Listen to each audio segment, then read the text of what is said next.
Hello and welcome to another Demon 212 PC review. Today I'm going to be taking a look at Orcs Must Die, which if you've never played it before, it's a tower defense game, but it's not just a place tower, do this, that. It's got action in it, it's got a bit of RPG, so you can upgrade your weaponry and that.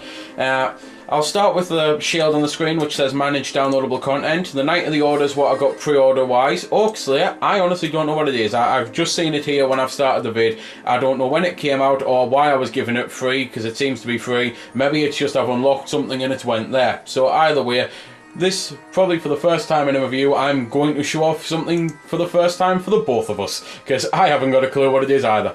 I suppose I'll start with Knight of the Order then first, so I can at least show that off and mention it. It's just a cool suit and you get a warhammer instead of a lance type weapon. It does the same job, it's just a skin really. Anyway, player is player, profile is profile, help and options. You can view your controls but you can't customise them. You can play with a pad, and you're probably best off playing with a pad, because with a mouse there is no auto fire. You have to click every time you want to use your bow and arrow, whereas with the pad you can hold down the trigger and it just, I think, works better. Settings, there's quite a few things that you can change, including graphics, obviously being a PC game. Download content, I've just mentioned it there. Leaderboards, the leaderboards, and exit games, exit the game. So let's start with the first one. Well, the hallway, I'll start it on War Mage, but there is 3 difficulty levels, and Nightmare is actually one that they're really advertising on the Steam page when you download the game, because they're saying it offers endless replayability. So I suppose it's cool if you want to be able to do things on a harder difficulty all the time. So when the game starts, there is some story, but you can skip it if you want to, and you get to go over and choose your weaponry, and this is what I mean, it's the blade staff, but with the DLC it looks like a warhammer. It does the same job, it's just there really for this cool looking skin, because I personally think the blade staff looks... it looks cool, don't get me wrong, it's a big blade on the end of a staff, but I think the warhammer just looks better. You then choose your traps, of which, as you can see, there's slots underneath. You can also choose, as well as traps, there's minions to summon, so like archer guards and that. There's also spells you can give yourself, which are just used like weapons. So for now I'll take that out and put the archer in, so I can at least show off building a minion, using a spell, using a weapon, and using a trap. So I've got money in the bottom left corner, which is how I afford me things, and using number pads or whatever, I'll obviously be able to swap between traps and that. And the traps, you can pretty much place them anywhere you want to really. That you can even place some on the walls, such as the arrow one. So you can actually set it up to obviously have an arrow one there, and 2 spikes, and it's pretty lethal when the enemies go through. But for now I want, as I say, to be able to build a minion, so I'll place him there. And you do actually get a couple on this level to start with over there, but at least I can now, as I say, show building them off. So I'm now pretty much set up, so I'll hit G to unleash the horde. So with the spell here, I can pick things up and throw them, and pretty much all your weapons that have dual functions. So I've got a regular attack with this warhammer / blade staff, and then I can do that stun. With the crossbow I can fire, or I can do a stun shot. And this is exactly what I mean by you probably want to be playing it on a pad, because you can probably hear how furiously I'm having to left click just to be able to fire rapidly, and that's just going to damage mice at the end of the day. I know gamer mice and all that have, well, not so much lifetime guarantees, but like 10 million click guarantees, but do you really want to waste it on that when you can just hold down a trigger if you've got access to a pad? As you're playing the game and you're getting attacked, you can actually build traps, so you don't need to worry if you accidentally click G, which I don't know why you would click G instead of hitting something like 5, but you can build traps on the fly, and obviously you can swap your weapons, as you've already seen, and you've already seen us get a headshot, which it's a little harder said than done, because even when zoomed in, your accuracy isn't actually all that great with the crossbow. If you were to constantly fire it, you can see there it's going wildly to the right and to the left, so even though it's a crossbow, it's actually got quite a bit of recoil on it. Musically the game sounds great, and graphically it looks great, so I will shut up for a little bit to let you have a little listen.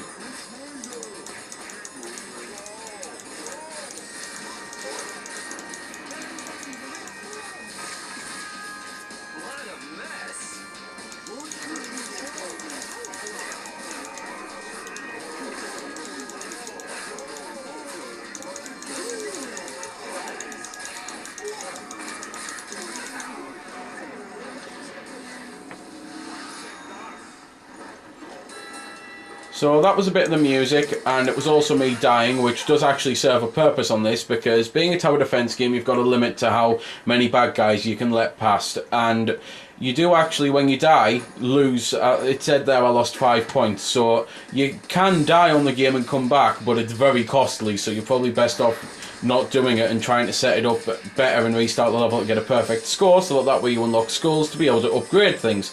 You can also probably notice the health potions there. I didn't collect them for the reason that I wanted to die, and that's pretty much all I can see at this moment in time without cutting to another level, well, cutting to the menu again to be able to show off the upgrade system, which is what I'm up to next, so I'll do that.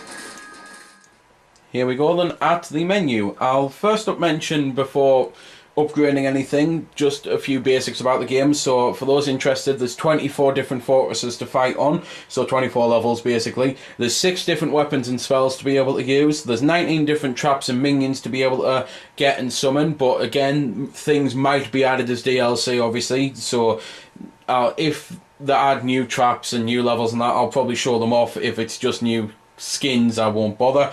There's 11 enemy types, and then as I say, there's the upgrades, which is what I'm up to. So I've got 20 skulls at the moment. I can upgrade the archer, he'll cost 14. I can upgrade the barrel if I want to, or the arrow trap. If I hit upgrade, it says all upgrades are final. And it does, I believe, somewhere, when I can find it, and I might have to cut into something again, tell you exactly what you get. To be fair, it's right there at the bottom. I'm an idiot, I'm totally missing it. So the boom barrel does more damage over a larger blast radius. The arrow traps trigger from further away. You might be thinking, why is that useful if I was firing them head on? But as I say, you can place them on any wall, so you can place them behind you, and then they'll be an extra defense if enemies come up to try and kill you. So that's why they're good to be able to fire further away. The guardians become cheaper. The tarp traps slow targets even more, but I still hate them. And the spike traps gain a short snare, which I believe that's just simply the do more damage. To be fair, I don't really know the word snare in that sense. I always thought snare was to trap someone, so unless the spike pits then trap them, like stand them still, I suppose I should probably upgrade it and say, either way, I'm going to now show off that Orc DLC that I mentioned earlier, and I might as well show off the spike snare.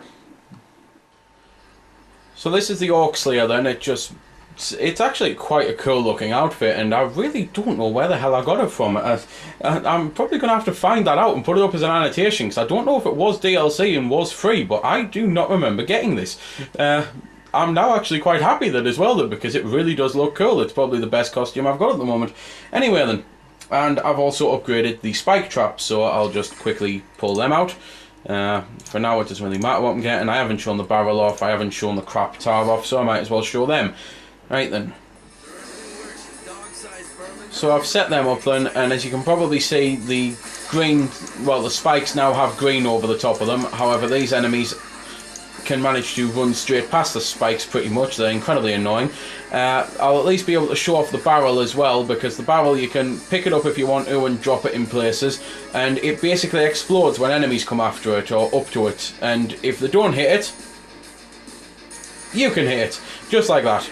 And you do obviously get bonuses for kill streaks and that, and there's also achievements for kill streaks as well.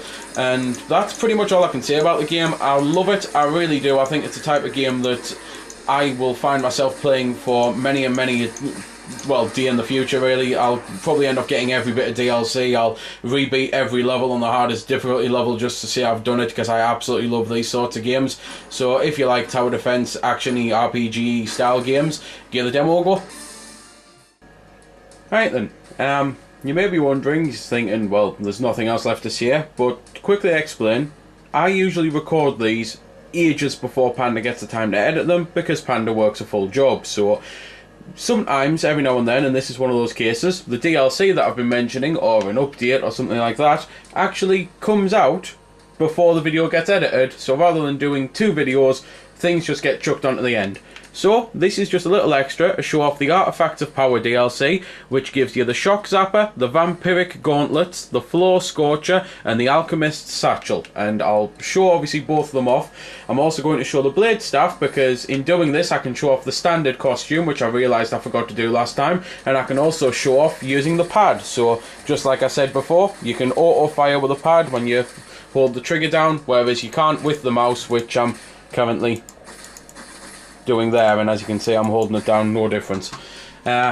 So right then, let's, I suppose, unleash the Horde and use these new abilities. So the Vampiric Gloves, which look really cool, are just another type of weapon, so I'm draining health from the enemies, and that's the, well, secondary function of it. It doesn't really look all that impressive, but it does help.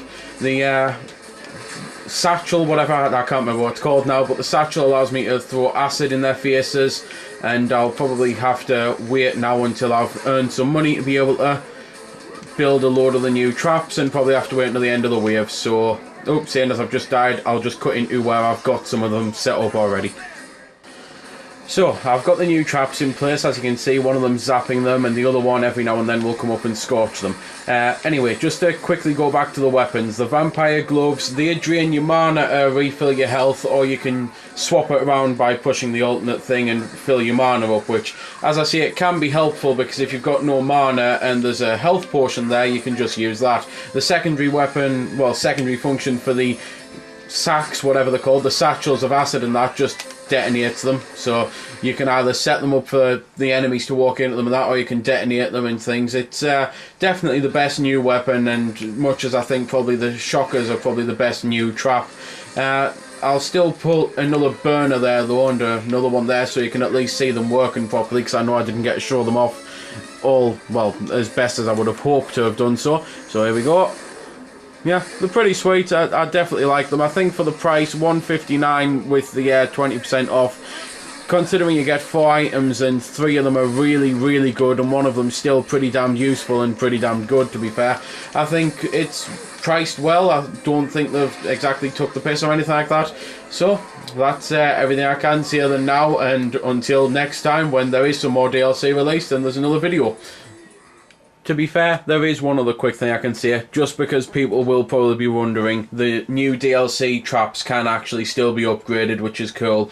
And also, now that I've recorded this separately, then I have been able to find out why I got that costume that I was chuffed that I'd got given for free. Basically, the developers said along the lines of, we bet the community you can't kill 250 million orcs, because they did, or we did, because obviously I was part of the community myself without realising it, then they give us that costume for free. So that really is everything I can say now.